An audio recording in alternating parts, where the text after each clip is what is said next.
আমার কোনো হিন্দু ভাইদের জায়গায় কোনো আঘাত আসলে, আমার হিন্দু ভাইদের মধ্যে কোনো মান সম্মানের কোনো ঘাটতি হলে, আমার হিন্দু ভাইদের পূজা মণ্ডপে কোনো আচরণ লাগলে আমি বলে দিতে চাই, যে কোনো দুষ্কৃতিকারী হোক, আমার এক বিন্দু রক্ত থাকলে তাকে আমি রেহাই দিব না।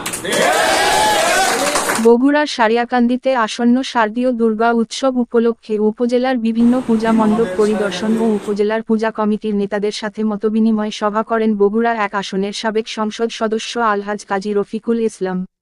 বৃহস্পতিবার সন্ধ্যায় তার নিজ কার্যালয়ে বিএনপির সকল সহযোগী সংগঠনের নেতৃবৃন্দের নিয়ে হিন্দু সম্প্রদায়ের শারদীয় দুর্গাপূজার মণ্ডপ কমিটির নেতাদেরকে নিয়ে মতবিনিময় করেন। উক্ত মতবিনিময় সভায় বক্তব্য রাখেন পৌর বিএনপির সভাপতি মোহাম্মদ শাহাদত হোসেন সনি, সাবেক উপজেলা বিএনপির সাধারণ সম্পাদক শাহজাদ হোসেন পল্টন, পৌর বিএনপির সাধারণ সম্পাদক শরীফুল ইসলাম হীরা, পূজা উদযাপন পরিষদ উপজেলা শাখার সাধারণ সম্পাদক নিরঞ্জন কুমার সরকার প্রমুখ।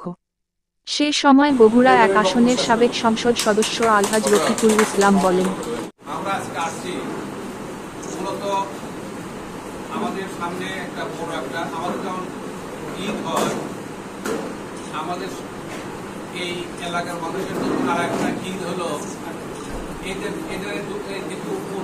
এটাও আমাদের আপামর মানুষের জন্য একটা ঈদ হয়ে গেছে।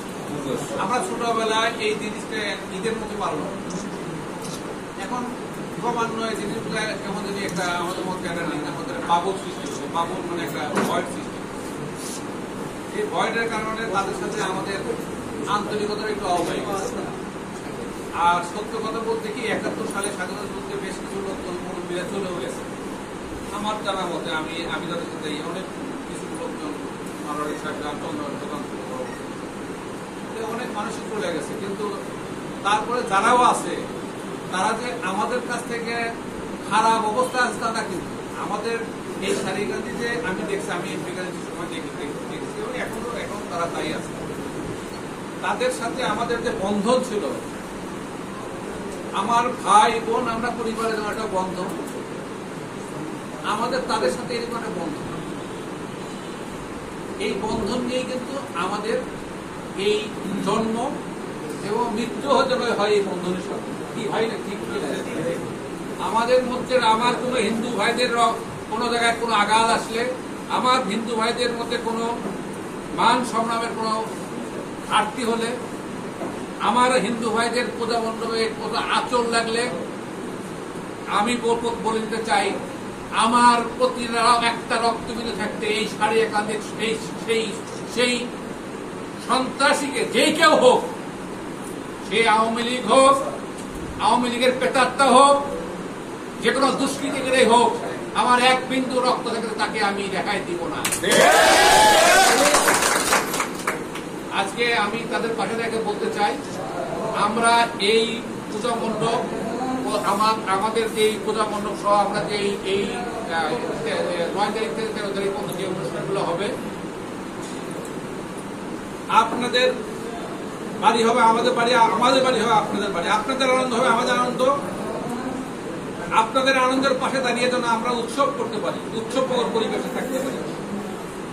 এইটা আমি সকলকে একটা মেসেজ, আমার পক্ষ থেকে মেসেজ দিলাম, এবং আমি ওই সময় থাকবো ইনশাল্লাহ। এবং আপনাদের সবাইকে অনুরোধ জানাবো, আপনার যার যার সাধ্য যেভাবে আছে আপনারা তাদের পাশে থাকবেন, তাদেরকে একটা মিষ্টি খাওয়া দিলেন, কি অসুবিধা কি আছে, তাদের উৎসব তো, তাদের একটা জিনিসের জায়গাতে যায় একটা আগায় দিলেন, অসুবিধা কি আছে। ধর্ম, আমাদের ধর্মে কোনো জিনিস জায়গায় নাই যে অন্য ধর্মকে সহযোগিতা করা যাবে না। ধর্ম যার যার উৎসব সবার, আমাদের সবার উৎসব। আমরা তাদের ধর্মে আমরা তাদেরকে সহযোগিতা করবো। তাদের ধর্ম তো আমি তো বলবো না যে আমাদের ধর্ম তো নাই, যে তাদের ধর্ম আমাদের ধর্ম চলে আসে। এইটা তারা বলে তারা এই আমাদের এই সমাজ এবং এই যে আমাদের দেশের সামগ্রিক অর্থে আমাদের এই উন্নয়নের শক্তি। কারণ আমাদের এখানে 15-20% হিন্দু ভাই, তাদেরকে বাদ দিয়ে তো বাংলাদেশ হতে পারে না, তাদের বাংলাদেশ বাদ দিয়ে আমাদের সমাজ হতে পারে না, বাদ দিয়ে আমাদের উন্নয়ন হতে পারে না। তাদের উন্নয়ন আমাদের উন্নয়ন, তাদের উন্নয়ন আমাদের উন্নয়ন, তাদের শিক্ষা, তাদের সামাজিক ভাবে তাদেরকে প্রতিপত্তি নিয়ে চলা, এটি হল তারা চলতে বলে আমাদের সমাজতন্ত্র বলবে যে আমরা এখানে যেটা পারি সেটা অন্য দেশে পারে না। এইভাবে আমরা চলতে চাই এবং আগে